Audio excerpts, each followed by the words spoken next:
So it's coming up to my 3-year anniversary of getting a stoma myself, which is exciting. But it got me thinking about the first 6 months that I had my stoma and the challenges I faced and things that I wish that I knew when I came home from surgery. Things that were never told to me by doctors, surgeons, and stuff I couldn't really find on the internet for young people with stomas, because the first 6 months are probably going to be the trickiest part of having a stoma for various reasons. So today I'm going to go through the main things that I wish that I knew during my first 6 months of having a stoma, so you don't make the same mistake. So hopefully yours will be a lot smoother. So before surgery, the one thing that I did do right is take a lot of time off work, which I know is not possible for everyone. I know taking time off is a bit of a luxury depending on your holidays, what your job is. But with today's modern age, hopefully you might be able to do some stuff working from home. The main reason I did this is to take the pressure off recovery, because recovery doesn't have a set timeline or a set time limit.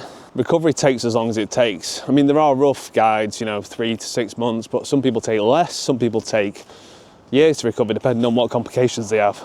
So taking that time off work, or at least trying to reduce the stress from work, will help your recovery, because you're not going to be rushing back into work, especially too soon, which can make your recovery last even longer, which is not good, obviously.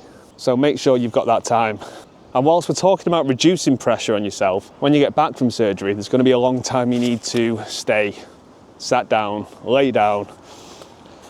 You need to not do a lot, which might sound like heaven to a lot of people, but it gets very boring very quickly. I was looking forward to catching up on all my series, all my movies. I played video games. I got bored very quickly. But you need to be okay with being bored, because as soon as you're there like, oh, well, the garden needs a mow. Oh, I need to move all those logs into the wood store. That's when you start screwing yourself over, because your abdominal wall is going to be super weak. Hernia risks are massive, and your energy levels are going to be in the toilet because you've gone through a major operation. So you need to give yourself time to mentally recover as well as physically recover. The physical recovery, I mean, pain-wise, pain is different for everyone when it comes to the physical recovery of things.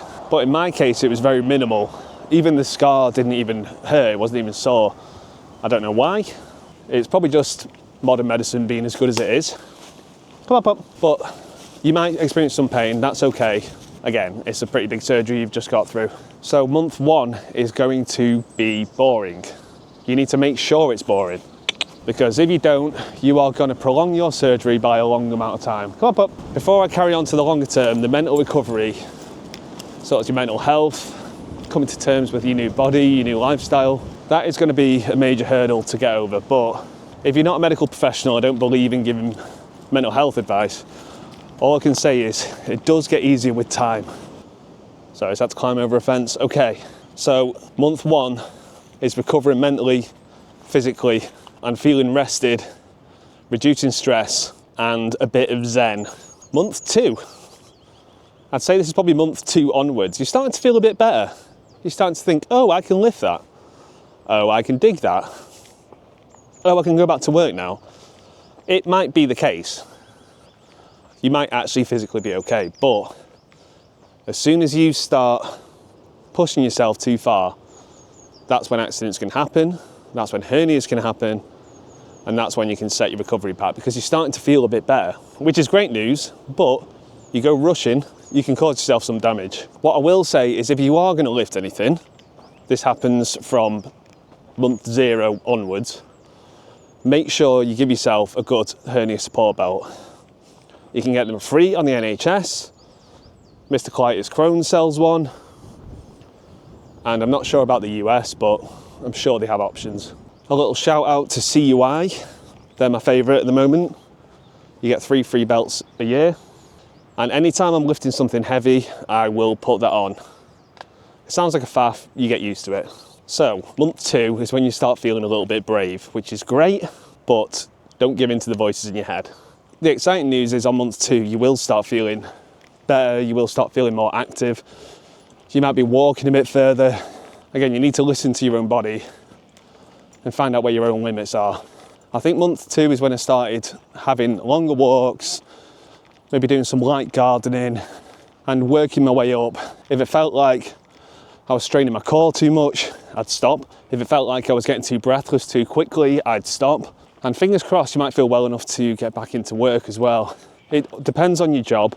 When I was ill, I used to do house renovations, which was tough to get back into.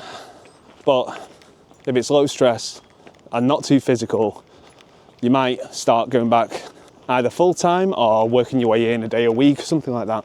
Month 3, I'd say month 3 onwards is where things start getting real interesting. You're starting to get used to your new lifestyle, you're starting to get used to your new body, whether it's better for worse. Hopefully you'll definitely have come to terms with your new body, your new lifestyle, and you can start rebuilding really. Some people it might not affect at all. Some people might really struggle mentally, and both are okay.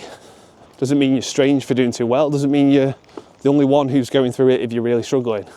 All I'd say is if you're getting to this point in your recovery and you're still really struggling, it is normal, but you do need to seek some help. Whether it's a therapist, whether it's a support group. In the UK, they do really good stoma support groups in your local area. I should hope it's in your local area anyway. Your stoma nurse should be able to help you with that.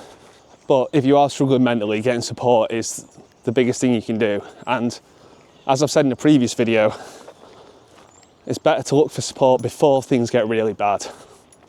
There's no shame in going to a therapist, no shame in going to a support group. They're great tools to use to help you recover. It's not all about the physical changes that you're going through. You also need to keep an eye on your mental changes. I feel like the recovery process never really ends. I know I'm talking about the first 6 months, but I'm 3 years later now. I'm still coming to terms with the new lifestyle. Sometimes I forget I've even got one. Sometimes it can get me down, especially when you've got symptoms like fatigue. Sometimes when you're going to the beach and you just want to be able to whip your shirt off and, go for a swim. You get these little reminders all the time. Sometimes it doesn't bother you at all, sometimes it might bother you. And I just want this final thought before I end the video of, I've given a 6-month recovery time. It's an arbitrary number. Like I said, it could take you a month, it could take you 2 years. This isn't to scare you, it's to let you know that if that does happen, it is normal. A lot of people are going through that as well, and you're not alone. Since I started posting videos, the amount of support has been amazing. People in the comments, and just having these conversations, normalising how good a life can be with the stoma, how annoying it can be, how it can affect you. Having these conversations normalises it, which is really important. I never seek that support myself, which probably prolonged my recovery time by quite a lot. And I wish I would have done the same thing. So I hope you like the new video format. I'm taking the dog for a walk and I'm completely out of breath, but I love you all and I'll see you in the next one.